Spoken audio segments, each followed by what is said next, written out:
मुख्यमंत्री असणारे आणि आता उपमुख्यमंत्री असणारे एकनाथरावजी शिंदे साहेब यांनी ही मुख्यमंत्री लाडकी बहीण योजना सुरू केलेली आहे। कोणी मायकाला आला तर ही योजना बंद होऊ शकत नाही। हे दोन्ही राज्याचे वरिष्ठ नेते आहेत, यांनी ही घोषणा केलेली आहे। निवडणुकीपूर्वी सुद्धा विधानसभेच्या अशाच पद्धतीच्या काही वल्गना करण्याचा प्रयत्न काँग्रेस आणि त्यांच्या पिलावरांनी केलेला होता। तुम्हाला माहिती आहे ही योजना बंद होणार, महाराष्ट्र बुडणार वगैरे वगैरे, परंतु अतिशय चांगल्या पद्धतीने योजना चालू आहे आणि या योजनामुळे इतर कामावर कुठे प्रभाव झालेला नाही। इन्फ्रास्ट्रक्चर डेव्हलपमेंट, इतर कामं सुद्धा चांगल्या पद्धतीने चालू आहेत।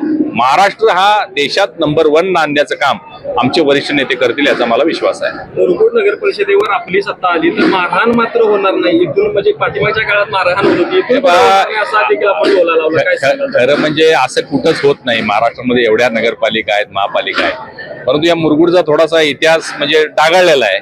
इथं आपल्याला माहिती आहे, मध्ये टीव्हीला आलं, पेपरला आलं की नगरसेवकांमध्ये आणि नगराध्यक्षांमध्ये वादावादी झाली, मारहाण झाली, काही कॉन्ट्रॅक्टरांचे विषय होते, काही विकासाच्या निधीमध्ये भ्रष्टाचार झालेले विषय होते आणि म्हणून मी मुरगुड नगरीच्या नागरिकांना आश्वासन देण्यासाठी आलेलो आहे की भविष्यामध्ये आमची सत्ता आल्यानंतर अशा पद्धतीने कुठलीही मारहाण किंवा टक्केवारी किंवा कॉन्ट्रॅक्टरांच्या आणि नगरसेवकांच्या मधले वाद होणार नाहीत, हे आश्वासन मी लोकांना दिलेलं आहे। शेवटचा प्रश्न, आपण बोललात की लक्ष्मी दर्शन सुद्धा होण्याची शक्यता आहे इलेक्शन मध्ये, काय सांगाल त्याबद्दल?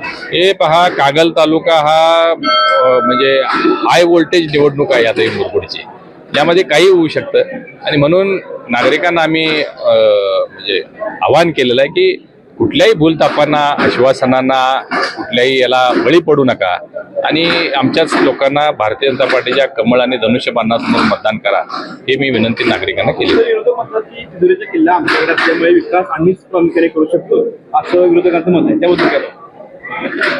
पहा, याबद्दल फारसं बोलणं योग्य नाही आहे।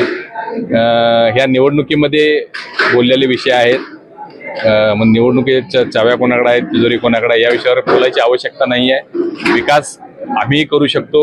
मी सांगितलं की केंद्रामध्ये, राज्यामध्ये सरकार भारतीय जनता पार्टी महायुतीचं आहे, मी भारतीय जनता पार्टीचा या विभागाचा खासदार आहे।